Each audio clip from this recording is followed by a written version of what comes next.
Hello అందరికీ, ఎలా ఉన్నారు? అందరూ బాగున్నారా? నేనైతే చాలా బాగున్నానండి. మీరందరూ కూడా బాగుండాలని కోరుకుంటున్నాను. నేను గూడూరుకి వెళ్ళాను కదా, దాని కంటిన్యూషన్ వ్లాగ్ అనమాట. ఇప్పటికే చాలా లేట్ అయిపోయింది. ఈ వ్లాగ్లో అయితే నేను గూడూరులో ఏం తీసుకున్నాను, అలాగే మా హస్బెండ్కి మొక్కుబడి అయితే ఉందన్నమాట. పీరు ఎత్తారు 2022లో. ఇంకా దానికి దుత్తలు అయితే చెల్లిస్తున్నాను. ఏ విధంగా చేసి ఆ ప్రాసెస్ అయితే నేను దుత్తలు చెల్లిస్తాను అనేది కూడా ఈ వ్లాగ్లో అయితే చూపిస్తాను. అలాగే ఒక మంచి వెజ్ రెసిపీ కూడా మీతో షేర్ చేసుకుంటాను. ఇంకా గూడూరు నుంచి వచ్చేటప్పుడు పనసకాయ అయితే తీసుకుని వచ్చాం కదా, ఇంక దాన్ని అయితే మా హస్బెండ్ కట్ చేస్తున్నారు. అప్పటికే చాలా లేట్ అయిపోయింది. ఇంటికి వచ్చేందుకు 5 అయిపోయిందనమాట. ఇంకా అప్పటికి పిల్లలు అయితే చాలా ఆకలి అంటూ ఉన్నారు. ఎందుకు ఎప్పుడో మార్నింగ్ రవ్వ దోశలు తినేసిపోయినాము. ఇంక మళ్ళీ మధ్యలో మేము ఏం తినలేదు. ఇంక ఇంటికి వచ్చేళ్ళకి ఫుల్గా ఆకలేస్తుందమ్మా అంటున్నారు. ఇంకేదన్నా చేయాలి. ఇంట్లో ఏమేమి కూరగాయలు ఉన్నాయో చూస్తున్నాను. ఇంకా గోంగూర ఉంది, కొన్ని వెజిటేబుల్స్ ఉన్నాయన్నమాట. వీటిని వేసి గోంగూర పులావ్ చేద్దామని చెప్పేసి అన్నీ తీస్తున్నాను. ఫ్రిడ్జ్ అంతా ఎదిగితే పచ్చి బఠానీలు దొరికినాయి. ఇంకా అవి ఆలు, తర్వాత మిల్ మేకర్స్, ఇవన్నీ వేసి గోంగూర వేసి పులావ్ చేసేద్దాం అనుకుంటున్నాను. గోంగూర పులావ్ చాలా బాగుంటుంది. మీరు ఎప్పుడైనా ట్రై చేశారా? చాలా సింపుల్, చాలా టేస్టీ అనమాట. కొన్ని వెజిటేబుల్స్ ఇంకా ఉంటే మీరు వేసుకోండి. నా దగ్గర ఉన్నవి వేస్తూ ఉన్నాను. ఇంకా దీంట్లోకైతే చికెన్ కర్రీ అయితే చాలా బాగుంటుంది. కానీ నేను ఇప్పుడు చికెన్ కర్రీ ఏం చేయటం లేదు. అందులో మోహరం నెలలో 10 days చికెన్ తినమన్నమాట. ఇంకా వెజ్జే, ఇంకా నేను 10 days నుంచి వెజ్జే చేస్తున్నాను. దీంట్లోకి రైతా ఉంటే కూడా చాలా బాగుంటుంది. లేకపోతే కొంచెం ముద్దగా చేసుకున్న తినడానికి రైస్ చాలా బాగుంటుంది. ఇంకా నేను రైతా ఉంది కాబట్టి కొంచెం ముద్దగా చేసేస్తున్నాను. అయితే గోంగూర వేసి చేస్తున్నాం కాబట్టి గోంగూర డైరెక్ట్గా వేసేయకూడదండి.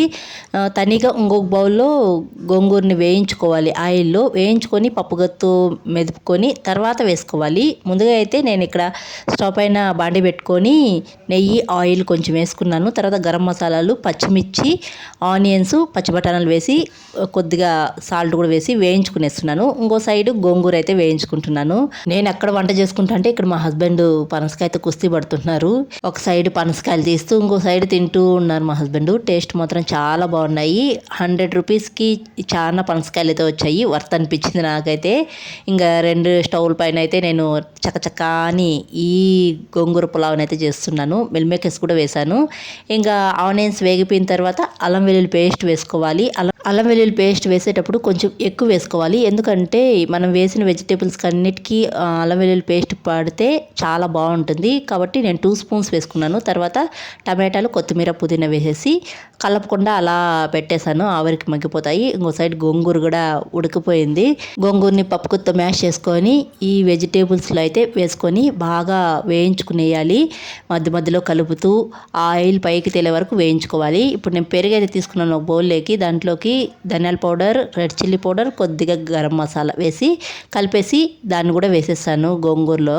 ఇవన్నీ బాగా వేగిపోయే లోపల పక్కన ఇంకో స్టవ్ పైన అయితే తడిగా వాటర్ అయితే వేడి చేసి పెట్టుకున్నాను. ఎందుకంటే రైస్ తొందరగా అయిపోతుంది అనమాట. మనం చన్నీళ్ళు వేయకుండా ఇంకో స్టవ్ ఖాళీగా ఉంటుంది కదా, దానిలో నేను వాటర్ అయితే కొలిచి కాంచుకునేసాను. నేను 2 గ్లాస్ రైస్ వేసాను. 2 గ్లాస్ రైస్కి నేను 4 గ్లాస్ వాటర్ అయితే కాంచి పెట్టుకొని వేసుకునేసాను. తర్వాత రైస్ వేసేసి కొద్దిగా సాల్ట్ వేసేసి రైస్ అంతా దగ్గర పడే వరకు ఉడికించుకునేయాలి.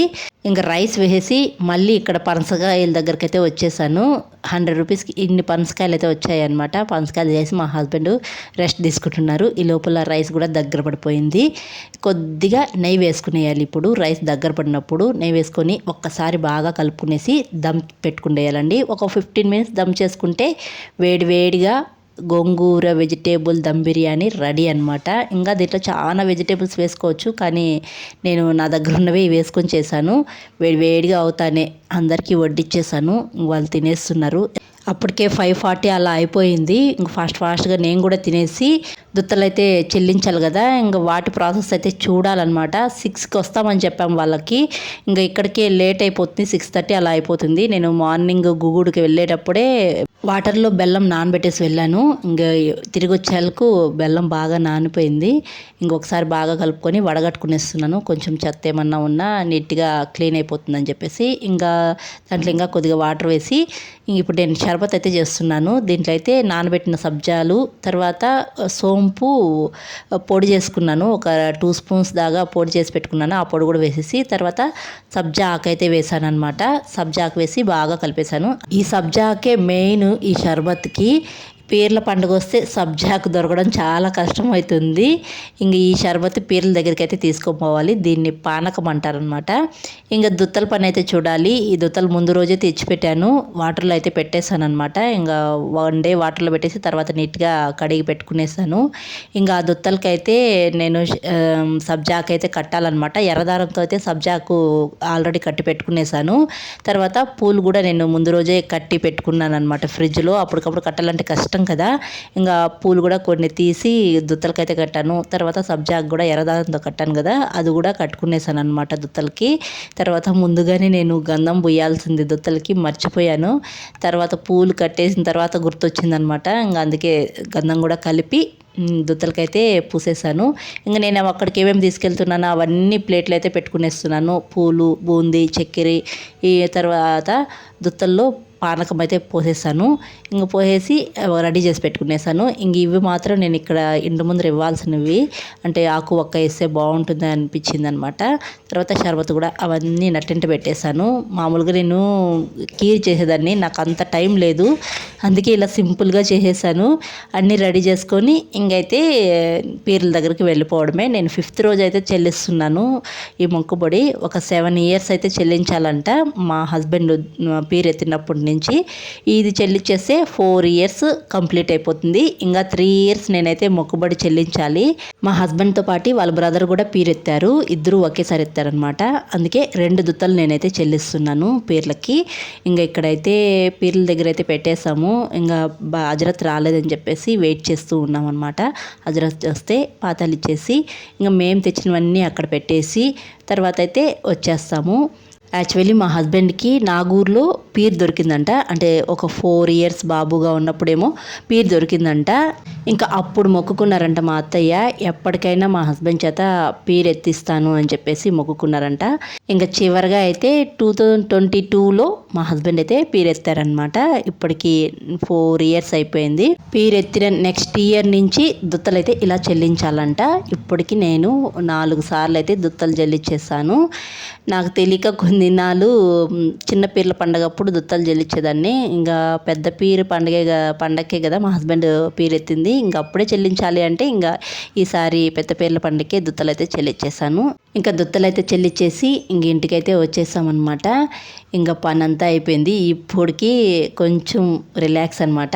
ఇదైతే ఇక్కడ చూపిస్తున్నాం కదా, అది గూగుల్లో తీసుకున్నాము.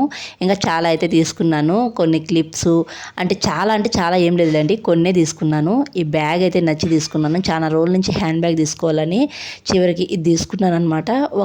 ఇక్కడైతే ఒక ఎగ్జిబిషన్లో చూసాను హ్యాండ్ బ్యాగు, అది నాకు చాలా బాగా నచ్చింది. కానీ వాళ్ళు కాస్ట్ ఎక్కువ చెప్పేళ్ళకి నేను తీసుకోలేదు. తర్వాత ఇది నచ్చి తీసుకున్నాను. కొన్ని బ్యాంగిల్స్ అయితే తీసుకున్నాను. పిల్లలకి స్నాక్స్ వేసాను, చిన్న బాక్స్ తీసుకున్నాను. మా పిల్లలు ఈ షటిల్ అయితే తీసుకున్నారనమాట. ఇలా కొన్ని తీసుకున్నాను. తీసుకుంటే దాన్ని తీసుకురావడం ఇంటికి చాలా కష్టము, ఎందుకంటే మేము వెళ్ళింది బైక్లో కదా, అందుకనమాట. ఇది అనమాట ఈరోజు వీడియో ఎలా అనిపించిందో తప్పకుండా కామెంట్ చేయండి. అలాగే లైక్ చేయండి. కొత్తగా చూసేవాళ్ళు లైక్తో పాటు సబ్స్క్రైబ్ కూడా చేయండి. ఒక చిన్న కామెంట్ చేయండి. ఇంకంతే వీడియో. నెక్స్ట్ వీడియోలోకి వద్దాం. అంతవరకు టు ఫాలో షబీనాతో సరదాగా. Thanks for watching. See you all. Bye.